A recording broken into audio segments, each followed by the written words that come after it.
Let's just start with some straight definitions. Nuclear chemistry is the study of reaction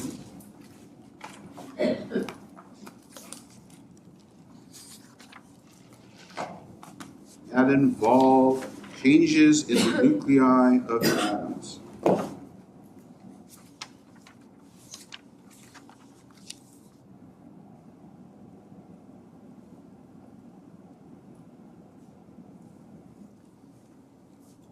That's your straight definition. But let's think about what that definition means. This class is general chemistry, not nuclear chemistry. So all throughout Gen Chem 1 and Gen Chem 2, what have we been looking at in reactions? What is actually happening in reactions? What's reacting? The electrons. The electrons. More specific, which electrons? Valence electrons. Just the valence electrons, that's right. It's only been, all of this time, it's only been the valence electrons, which are what? Where are the valence electrons found? Outer shell. The outer shell. And once you get lower than the outer shell, everything's nice and stable. Everything's filled up, everything's stable. So all of the reactions that we've been looking at have either been the gain of electrons, the loss of electrons, or the sharing.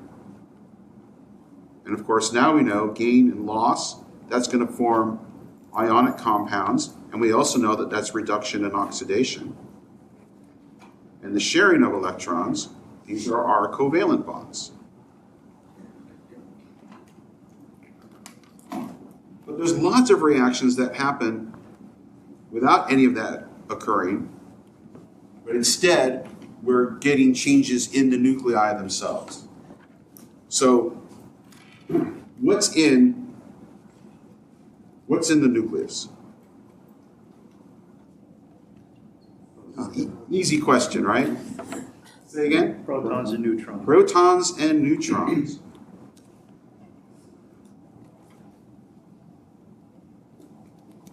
We collectively call these things nucleons.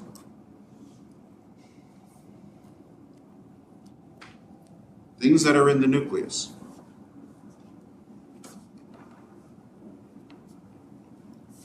Now, we've been dealing with stability. Everything in this class has been all about making things more stable. And that's going to be certainly true with radioactivity as well, or nuclear chemistry as well. The things that we do are going to become more stable. When we talk about radioactivity, radiation, and radioactive decay, this is all because some nuclei are unstable. And then they become stable by undergoing radioactive decay. So radioactive decay, as a definition, is the spontaneous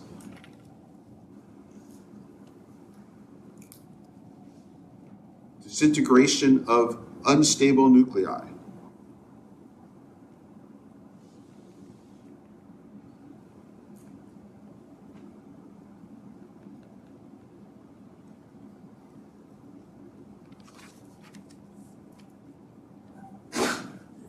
Yes.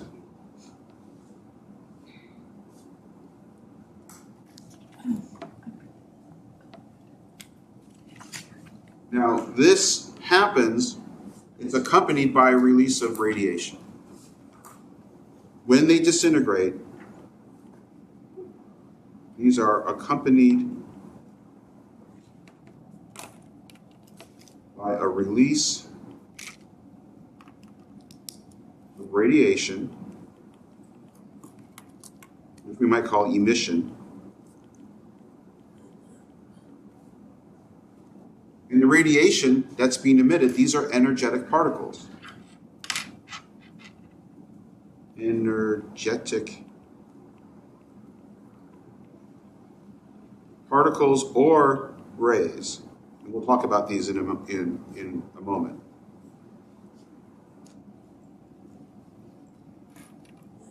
You're familiar with some of these, like you've heard about alpha emission and beta emission. Gamma rays. It's not gamma, well, it's gamma emission. these are particles. Alpha and beta are particles. Gamma emission are actual rays, but we'll get into more detail on that. There's others as well.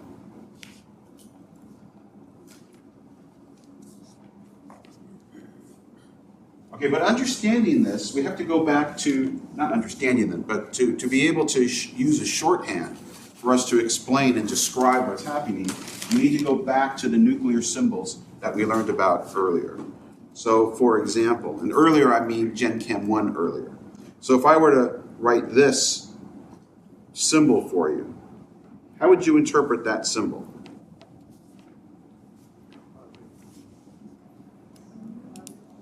It's carbon 14, all right? What does the 6 represent? It's not the valence electrons. This is the number of protons. What does the 14 represent? Protons plus neutrons. Now, does anyone happen to know about carbon 14? Is it radioactive? Yes. Yeah. Carbon 14 dating. When it disintegrates into something more stable, it actually disintegrates into an atom of nitrogen 14.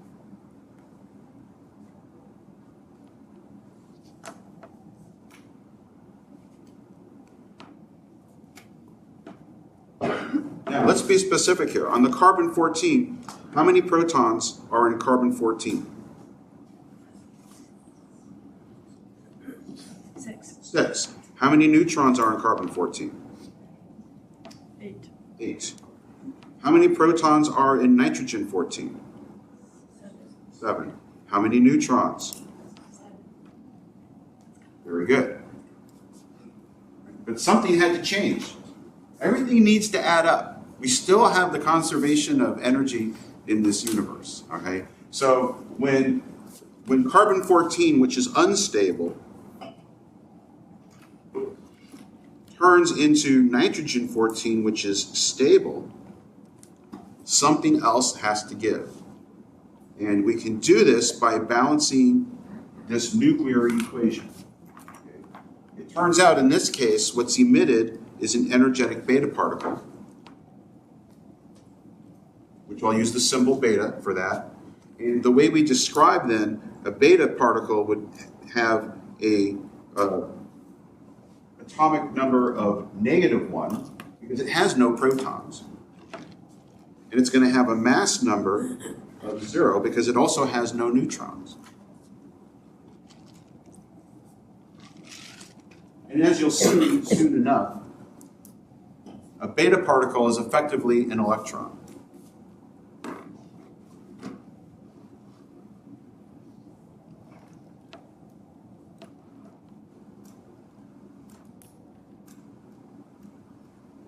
But it does not come from the electron cloud. It's coming from the nucleus.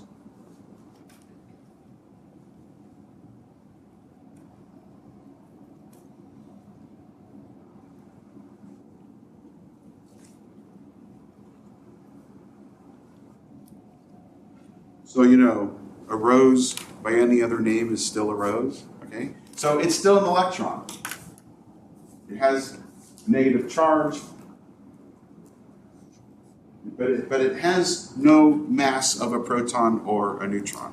But everything here will add up, meaning that if we take a look at what's here in the atomic number, 6 is equal to 7 minus 1. So that adds up. And up here, the mass numbers also add up. 14 is equal to 14 plus 0. So that's how we can balances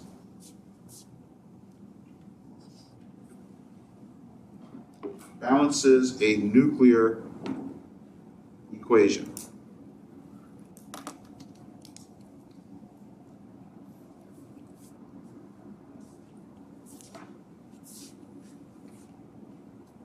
And that's one of the skills that you'll be practicing for this material. Once we take a look at other radioactive particles, right, you'll be able to do this balancing act with all sorts of things. Now, I did mention that it's spontaneous. Right? It goes from something that's unstable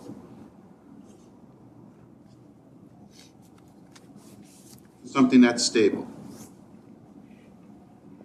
Does anyone know how long it takes for carbon-14 to disintegrate into something stable, nitrogen-14? 5 what? 5,700. 5,700. Well, that's how long it takes for half of it. Right? Yeah. Remember, we measure things in half-lives with radioactivity. Journey back with me now as we remember about half-lives and integrated rate laws and all that stuff. We could do that. I don't know if we're going to, okay? But the half-life of carbon-14, right, is somewhere on the order of 5,700 years. Very, very long time. But remember, spontaneity has nothing to do with how fast, how quickly it happens. It just has to do with, will it proceed as written without any additional increase in energy input into the system. So that's carbon-14. Of course, we have carbon-12 that we're very familiar with. There's also carbon-13 that has one more neutron in it. And then there's carbon-14. But only carbon-14 is unstable. Carbon-13, it's an isotope, but it's a stable isotope. In fact, you may recall, if we look back here in the periodic table, and we look at the 12.011, what is that again? It's the atomic weight, but what does it represent? It's not protons plus neutrons. I mean, it sort of is, The but average weight of all the isotopes. it's the weighted average weight. Right? It's not the average weight. Right? I mean, it is the average weight, but it's a weighted average.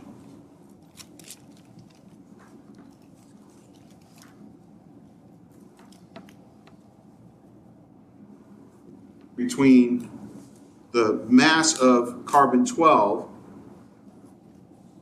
the mass of carbon-12, let's say it's 12 AMUs. The mass of carbon-13, let's say it's 13 AMU. If it was just the average of those two, and if I told you those are the only two stable isotopes in nature of carbon, then the average would be 12.5. But it's not 12.5, it's 12.011. It's a weighted average, meaning that, and you could calculate this with algebra, okay, from this number, but I'll just tell you that it's about 99% carbon-12 and about 1% carbon-13. So it's a weighted average. And the way you would do the math on that is fairly straightforward. It's just whatever the mass of 1 is multiplied by its weight, which is 0.99, plus 13, and its weight is 0.01. That's going to equal then this number. Now, I went through that really fast because that was way back in Gen Chem 1. You should know how to do that. All right, so it's these numbers, all of these, are weighted averages from the stable isotopes in nature.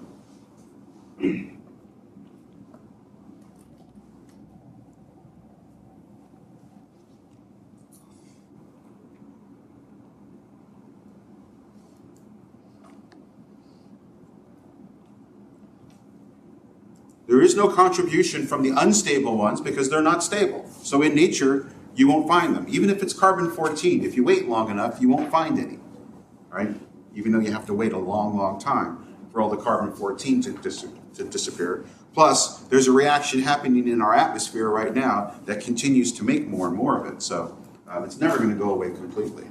But the point here is that all of these are coming from the weighted average from the stable isotopes. But if you look down further in the periodic table, you find something really interesting. Like Here's some Californium, or Einsteinium, or Mendeleum. Notice that we don't have a number there with decimal places. We have an approximate number in parentheses. Anyone know why? Those were discovered in like a human-made environment, so there's.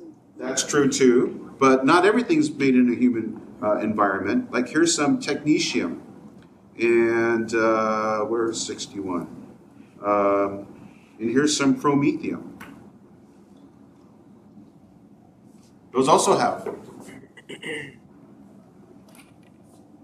The ones that are made by humans only in the laboratory are the transuranic elements, so past 92. So what does that parentheses mean? What do you think? Yeah, okay. They like non-exist as stable. They don't exist as stable, that's right. There are no stable isotopes of those. They only exist as radioactive isotopes. So you can't do a weighted average of them because there's some half-life, excuse me, that they always disintegrate. So with the parentheses, that means that there's no stable isotopes in nature.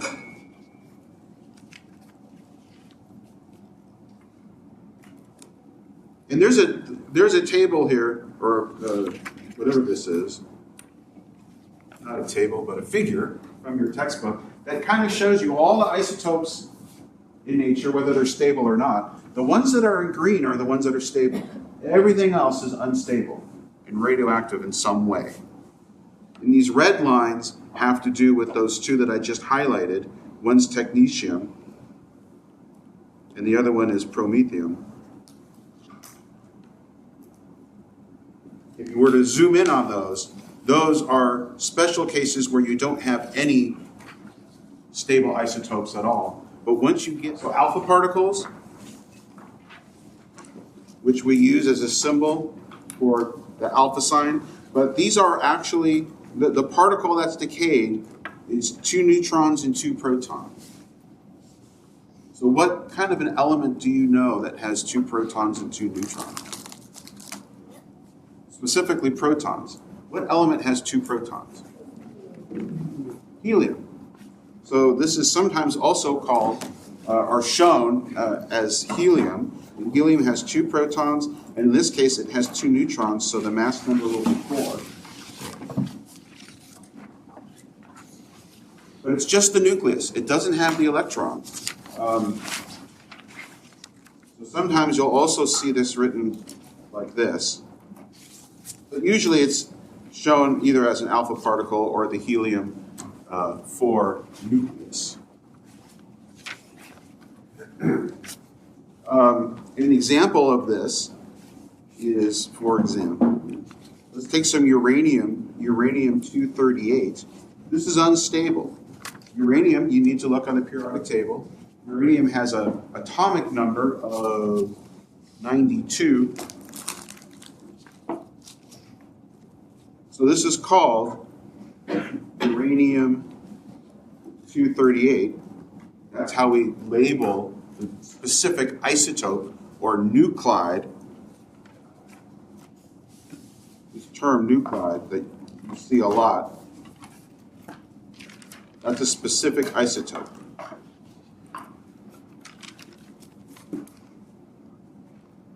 So uranium-238, this is unstable. Now, what makes it unstable, we don't have time to get into. Right? And I'm not even sure I can completely explain it to you as well, except that what's in the nucleus? What do you have in the nucleus? Protons and neutrons. And generically, we call those nucleons.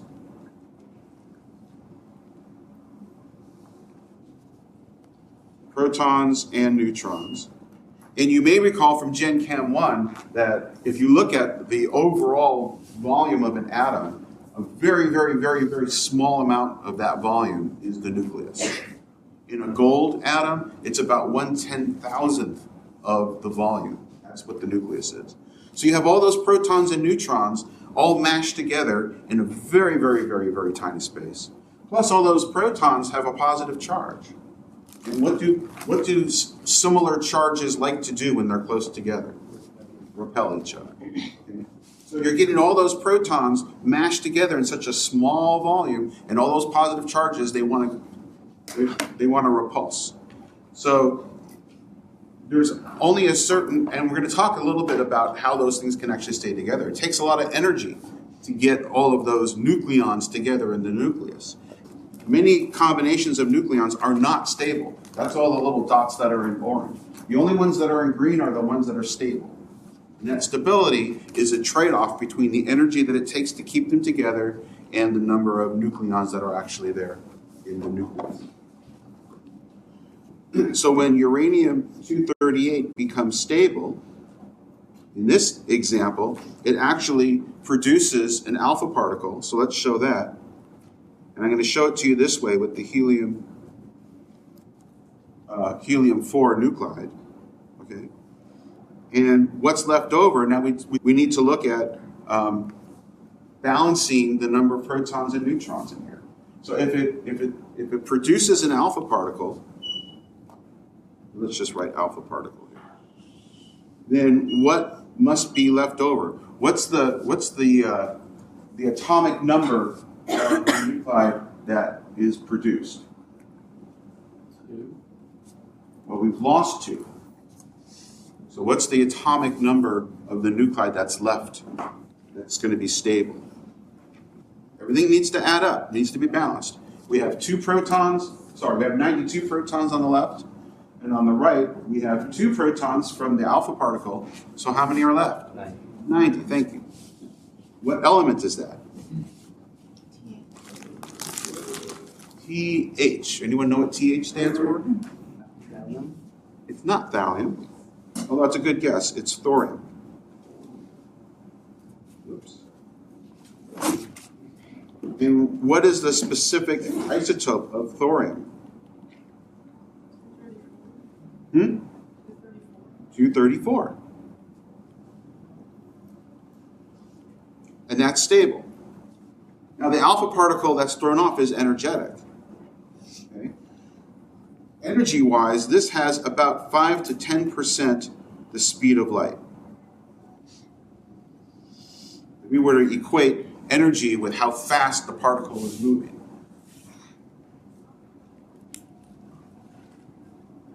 And if any of you looked really, really closely, you would have seen the answer below the picture that's there on the right-hand side. All right, let's take a look at some reactions where beta particles are produced. For beta particles, the symbol that we use is either the beta sign, and we already used this as an example, actually, in the previous one, so I won't go over a new example. This is effectively the mass and charge of an electron. But remember that the electron, it comes from the nucleus.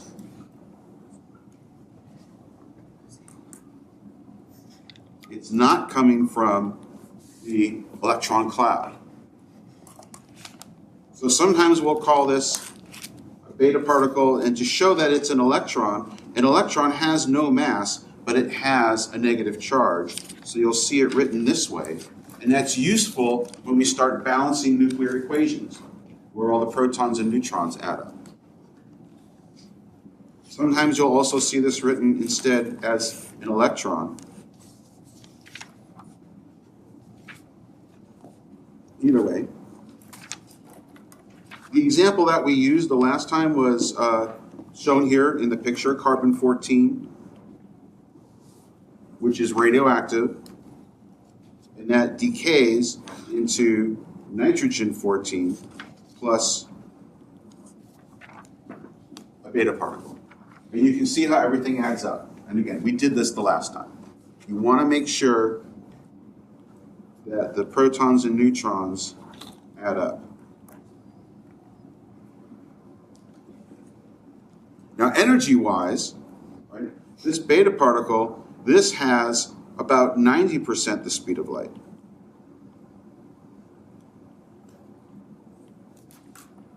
By the way, C is usually the term that's used for speed of light. Anyone remembers what the speed of light is?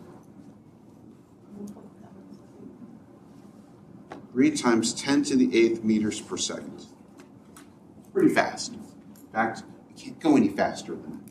But that's another class. Okay. There's also things like positron emission, which is very, very similar to beta particles, except that it has an opposite charge. So it's the same mass as an electron, but it has opposite charge. And again, this is all coming from the nucleus. None of this is coming from the electron clouds. So the particle that we would call this then, the symbol that we would use could be the beta with a positive sign, but it still has no mass. It's basically the mass of an electron, which does have mass, but we consider that mass to be negligible or insignificant. You may also see positron symbols used this way, with the electron instead of the beta particle. And here's a picture of the example. In this case, we have carbon 11, which you don't usually hear about too much. But again, it's unstable. It is a unstable isotope of carbon. And to become stable, it throws off a positron. And what's left is a nuclide of boron 11. So now we can look at what the the atomic number of boron is from balancing this, or you can look at the periodic table. Boron is element number 5. And you can see how all of these still add up. And once again, these are all unstable, moving to something that's stable. And we give off energy in the form of either energetic particles or, in this next example, rays. All right, so those were all particles. Gamma rays are, in fact, electromagnetic radiation. This is not a particle. This is a ray. And electromagnetic radiation, EM radiation, you may recall, back in Gen Chem 1 when you looked at wavelength and frequency, remember all that stuff? Wavelength times frequency is equal to the speed of light in a vacuum. Okay? So this actually has the speed of light. 3 times 10 to the 8th meters per second. These are very energetic. Energetic. And as far as radioactivity goes, that's the gamma radiation is the one that can hurt you the most.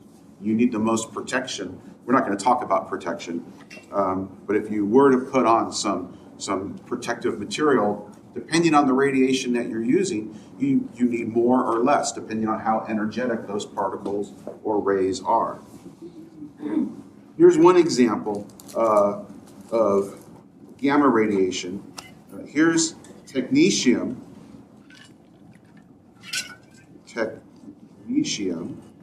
which is element number 43. And technetium is one of those two examples here where there are no stable isotopes. That was the first red line that we talked about. If you go zoom in on this, down here, all the isotopes of technetium, and there's a lot of them, okay, but none of them are stable.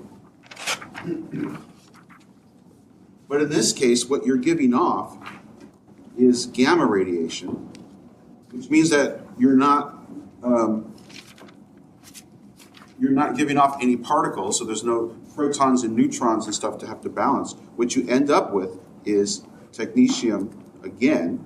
So the way we talk about this is, in this particular example, the nuclide is technetium-99, and the M stands for metastable.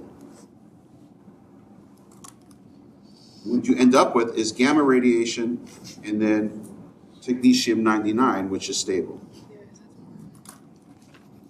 You may find this in use in hospitals, especially with respect to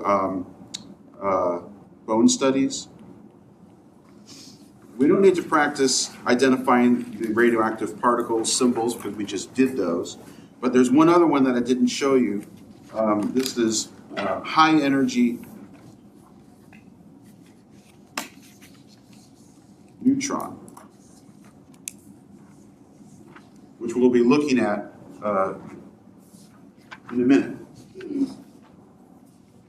Let's just practice a few of these. Let me lead you through one or two, and then you get a chance to do a few.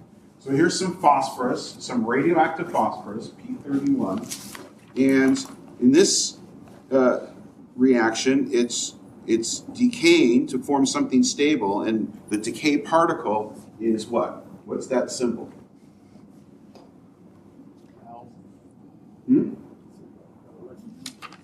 It's an electron, which we call a beta particle. This is the beta particle. And what is left? It's sulfur. Right? Take a look. Things need to balance. We have 15 protons over here, so here we need 16 minus 1. All right? Element number 16 is sulfur. Now, what's the isotope of sulfur that's stable? 31. Sulfur 31.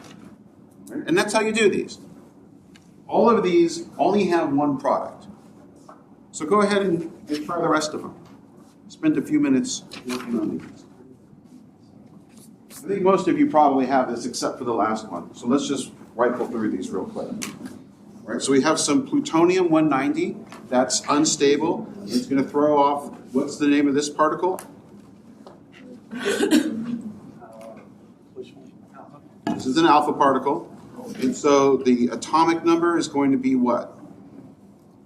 76 or 80?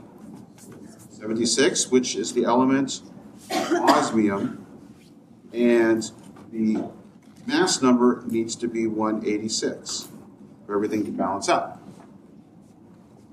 Here's a different isotope of uranium that's also unstable, and it throws off an alpha particle to give us, this must be thorium again, and now the isotope is thorium-214.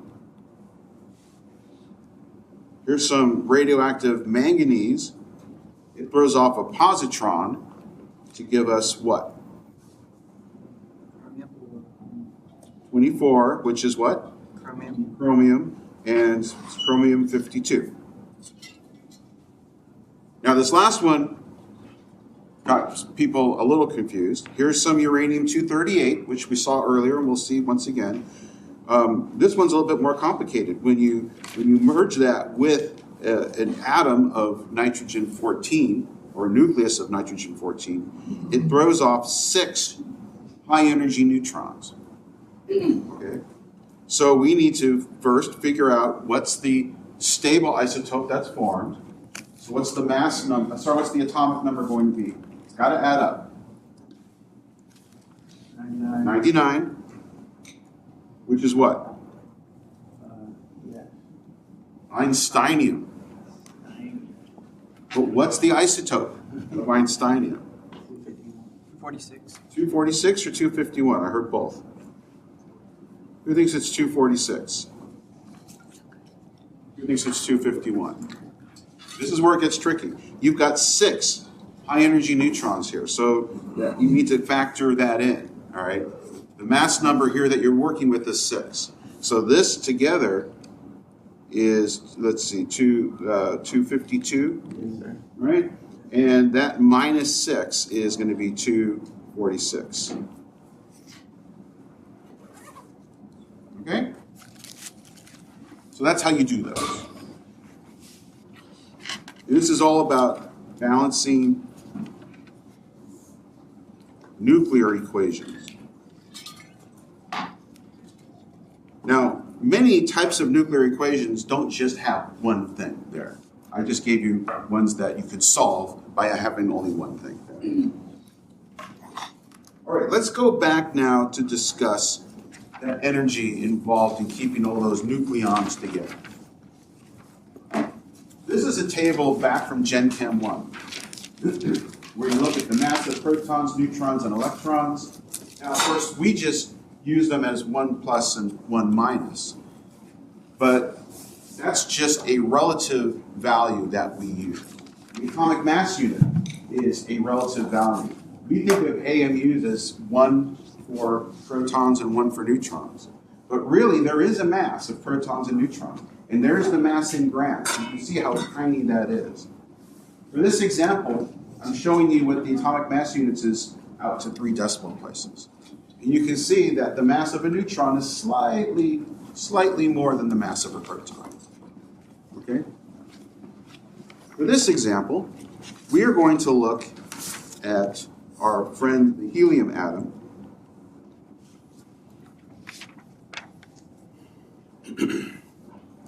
And let's just look at the masses in atomic mass units. We don't need to worry about doing it in grams. Let's take these values and calculate what would be the mass of one atom of helium-4. We know how to do that because how many neutrons are in helium-4? Well, how many protons are in helium-4? 2. And how many neutrons are in helium-4? Remember, the mass number is the number of protons plus the number of neutrons. So how many neutrons are there? 2. And how many electrons are there? Let's go ahead and add the electrons. There's 2 electrons as well because it's neutron. So let's just use AMUs and add these up. If I have 2 electrons and each electron is 5.486 times 10 to the minus 4th AMUs, let's just round this. If you round that up, that comes to 0.001 AMU. Trust me on that. Okay. 2 protons is going to be 2.014 AMU, right? Because it's 2 times that. And then 2 neutrons is going to be 2.018 AMU. So if we add these up, we should get the mass of one atom of helium-4. What is that? That's 13.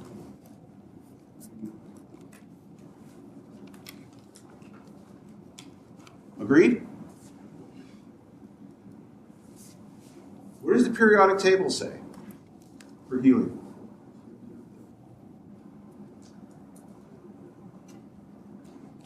I think it should say 4.003 AMU.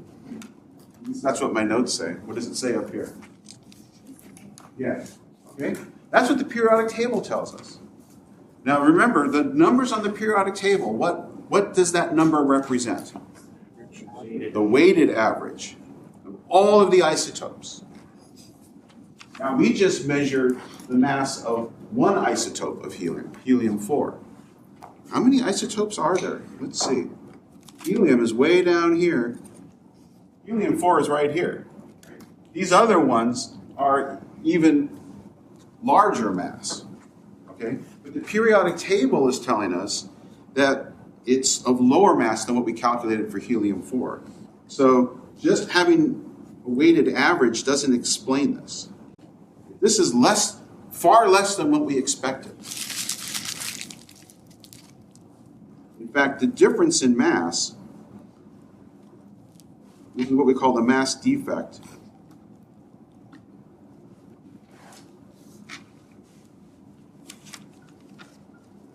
The delta mass, this is the difference between what we measure and what we expected. The delta mass here is equal to 0.030 AMU.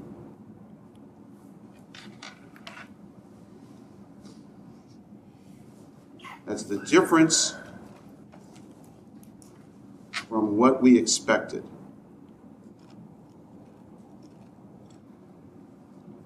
Based on the mass of, I'm going too fast, based on the mass of protons and neutrons and electrons. If we were to build a mole of this, 1 mole of helium-4, what is that in grams per mole? Remember, AMU is the same as grams per mole, right? 1 mole, we would predict to have 4.033 grams. But again, the periodic table tells us that it's 1 mole should only have a mass of 0.03 grams. So again, our delta mass here, if we had a mole, that would be 0.03 grams. That's our delta mass.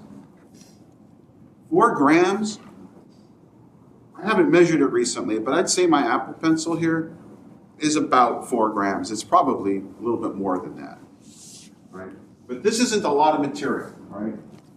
To make 4 grams of helium, we actually have this difference of what we expected to find based on just building up the protons on neutrons. But remember that all those protons and neutrons, even though there's 4 of them, they've got to stick together in that really, really, really, really tiny space. And it takes energy. It takes energy to keep them together in that really, really, really tiny space. Anyone know an equation that might equate energy and mass? E equals mc squared. Yes, and that is the equation that explains the energy that it takes to keep those nucleons together in the nucleus. This is our delta mass. Now this is measured in kilograms. And we already know what the speed of light is. That's 3 times 10 to the 8th meters per second, and that's squared. The energy that we measure is in joules.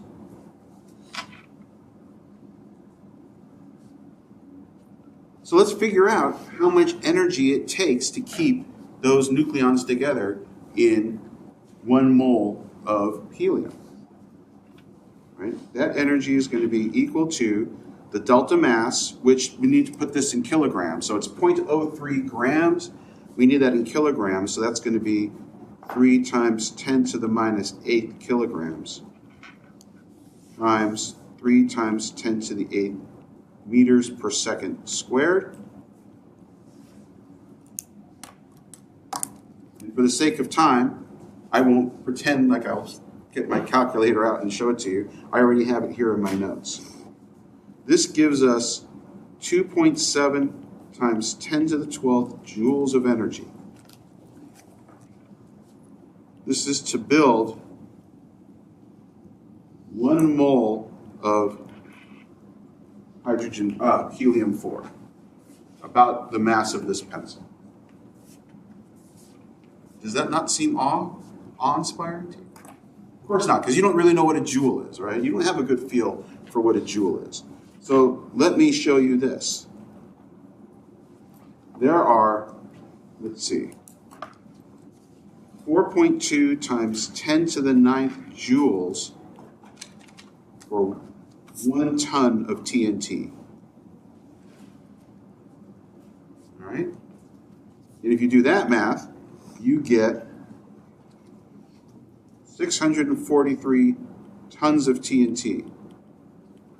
That's how much energy it takes to keep those nucleons together for 1 mole of helium. Now that's a lot of energy. Okay? If we were to split that atom up and break it into its components, we would be releasing that energy. Now, we think of helium as being an inert gas. It's all around. It's in balloons that you inhale, right? You inhale more than a mole of helium, and you want to go and talk like a tiny voice like that, right? Right? Think of all that TNT that could be exploding in your lungs at that moment. It doesn't, because it's stable, okay? But if we were to release it, that's how much energy is released. Yeah. Where do we get 3 times 10 to the negative 8? Where do we get 3 times 10 to the negative 8? Where? Never mind, I figured it out. That's just the speed of light. Okay, so you have some bullet points here then, all right? That basically is what I just said. And a very large amount of energy is released just due to a very small change in nuclear mass. Right? But energy and mass really are 2 of the same things. If this were a physics class, we'd get much more deeply into that. Right? They are interchangeable. And in this equation, it shows you how they're interchangeable. And when you build atoms from smaller components, you see that because it takes energy. This is what we call the binding energy.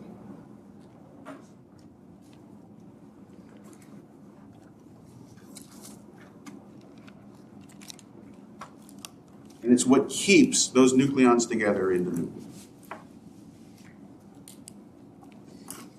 Now, when we talk about nuclear power, this energy can get released as heat, okay? So the heat that's released in a nuclear reaction can get harnessed. And in a nuclear reactor, what we're doing is one of these nuclear reactions that produces all of this energy, and that is used to heat and boil water. That's all we're doing is heating and boiling water to make steam. And that steam then turns an electric turbine, which makes electricity. That's really all we're doing. So when you go down the road and you see these nuclear power plants with all the vapors coming out at the end, that's just steam coming out. It's H2O. But we're using that energy to basically turn the turbine and make the electricity. Now, this happens in two ways. We can fuse nuclei together. That's kind of what I was doing with the previous example with helium. Nuclear fusion, for example, take some deuterium, hydrogen-2,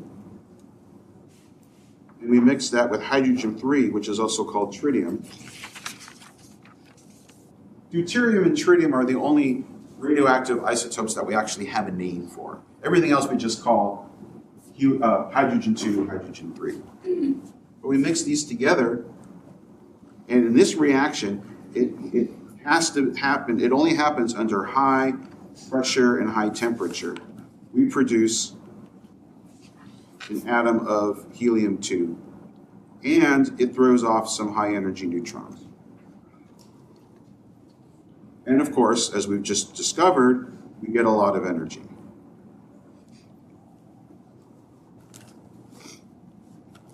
Right. This is what's happening in the sun right now. This occurs in stars.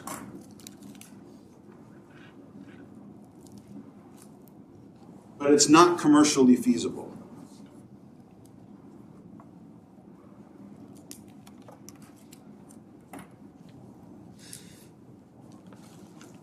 It's not commercially feasible due to the high pressure and temperature that you need for this reaction to actually take place.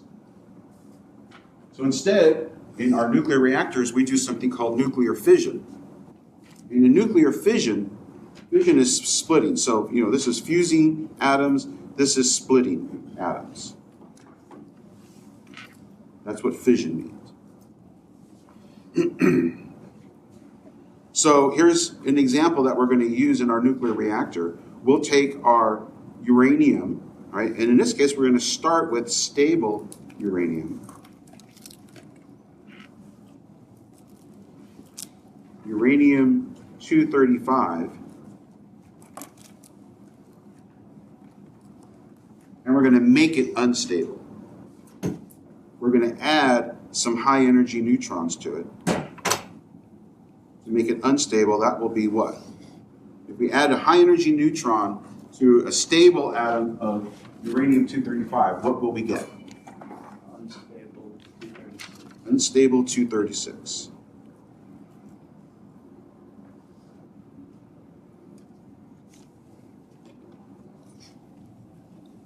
And we know what happens when things are unstable.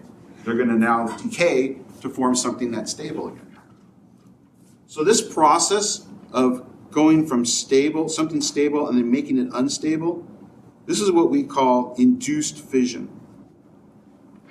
And the fissionable material is what was stable that we were able to make unstable. So we're starting with something that's safe, and we're making it unsafe. Once it's unstable, it's going to undergo decay. And when it decays, now this one you can't predict. Right? This one decays into a whole bunch of stuff. So I'm just going to show you what it is. It decays into one nuclide of krypton, krypton-92, plus one nuclide of barium. Barium is 56. So that's barium-141. And it produces in the process 3 high energy neutrons. And of course, a bunch of energy.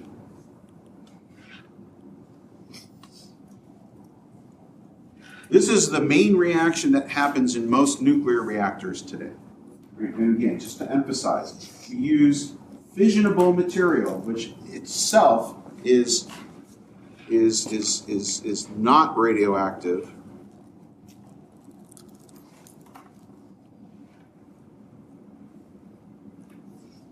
But then made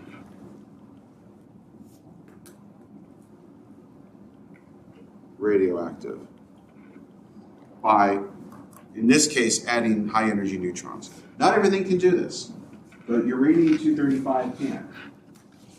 So here's what's happening in the nuclear reactor now. And specifically, this is what we call the nuclear reactor core.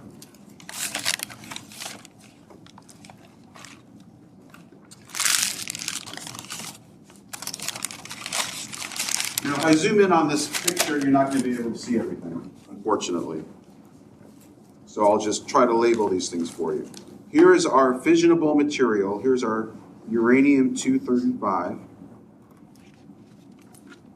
And we're adding to it our high-energy neutron to produce our fissionable material, which then decays into 2 stable products. It decays into our krypton-92, our barium-141, and 3 high-energy neutrons. Okay, I tried to show this, keep this up here, all right? So that's everything in blue, plus the energy. The energy is depicted, okay? So this is just the reaction that I showed you up above.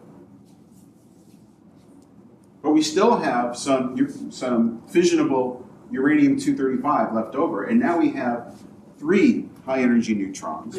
Each one of those high-energy neutrons will produce the same reaction. So in round 2, we have now 3 times as much energy produced. And so on and so on and so on. And this just keeps going and keeps increasing. This is what we call a nuclear chain reaction. The farther we go, the more energy can be produced. But it keeps on going. It doesn't stop, okay? We keep also adding more and more heat to this system. The more energy that's produced, the more heat that's present as well. These things all happen in what we call fuel rods, right? This is our fuel. So this is present in fuel rods. That's the fissionable material.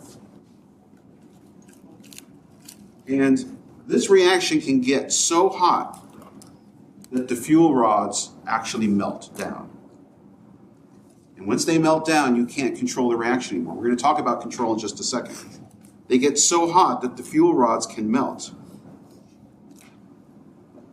And this is what we call a nuclear meltdown. It actually is melting down. Sorry, not melting. Meltdown. This is what a nuclear meltdown is. It's when the fuel rods melt and they can no longer be controlled.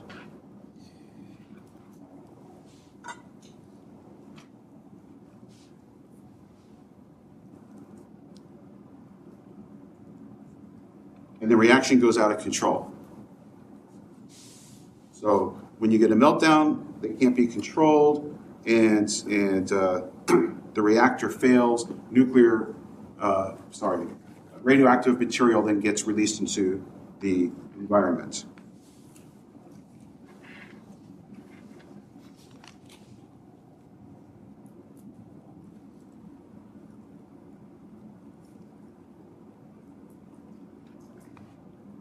Which the last time I checked is not a good thing. So how do we control this from happening, right? There's 2 main systems that control these nuclear reactions.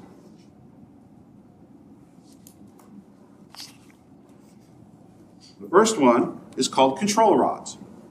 And what control rods are are material that absorbs the high energy neutrons.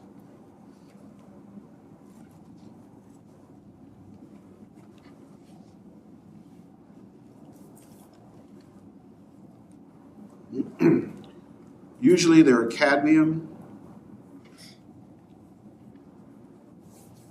or boron.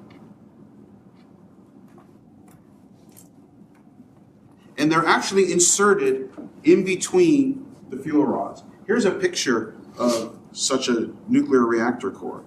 And what you can't see down below, because there's water in there, are the fuel rods, are down in here. So here's your fuel rods. And then the control rods are up on top. And as the control rods get inserted in between the fuel rods, they basically absorb all of those high energy neutrons, lowering the activity of the chain reaction. And if it gets too low and you're not making enough energy anymore, well, then you just take those control rods back out, and now those high energy neutrons are free to interact with the fuel rods again and create the reaction. So these can be adjusted as needed.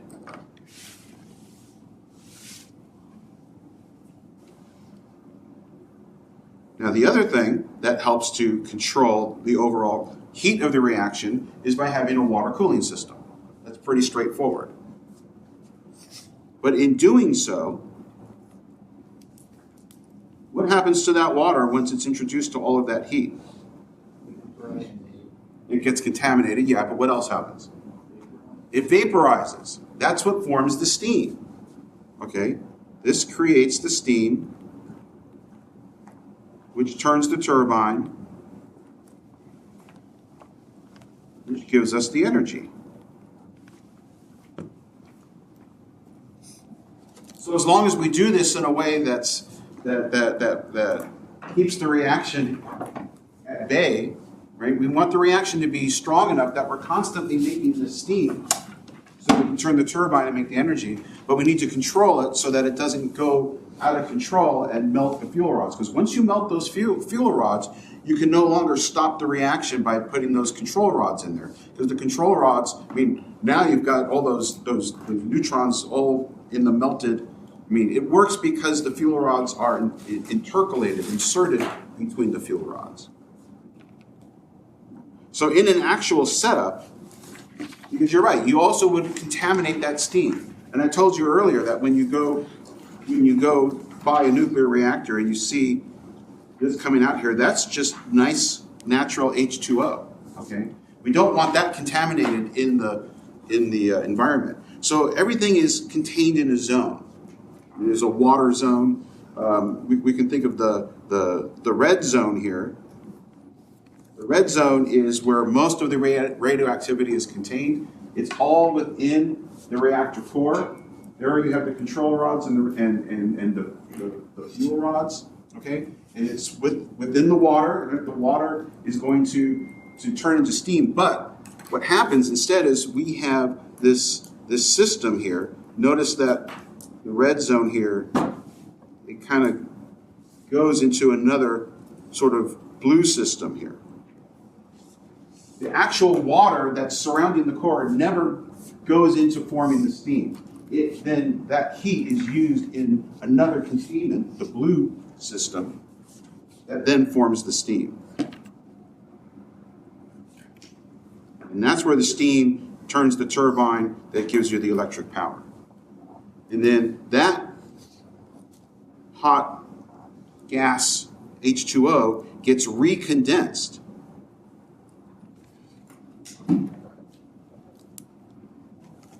So it gets cooled off, recondensed, and it goes back into the blue chamber here to then cycle round and round and round again. So we need another colder source of material to get that steam condensed back into liquid water. And that's where we have sort of the green zone, that I call it, where we have some colder water, usually coming from the river or an ocean, that then also circulates through blue zone. Right? But all of these zones are isolated. So the water from one zone can't infiltrate the water of another zone. And in all this way, it stays safe. Okay? Now, you do need to have some containment as well, because in case something does happen, you don't want it to go in the environment. So the reactor chamber is sealed in cement and lead and all sorts of good things that keep it contained in case it were to melt or to leak out. So there's a containment shell in this whole thing. There's a containment shell here. There's another containment shell here as well. All right? If this is done properly, it's actually clean. It's not producing CO2 in the environment, right? It's not hurting anything. Now, it's not perfect, all right? Because in the end, when these nuclear reactors are decommissioned, you have all this radioactive waste that still needs to get dealt with. So it's not perfect. But in the sense of creating energy that doesn't harm the environment directly, nuclear energy is actually pretty darn good. And I don't have time to go over this last slide, but I'll just leave it for you to see of the history of nuclear energy. There's really only been 3 events that harmed the environment. 3 Mile Island, Chernobyl, which you've probably heard of, and the Fukushima reaction, the Fukushima reactor, which is the most recent one.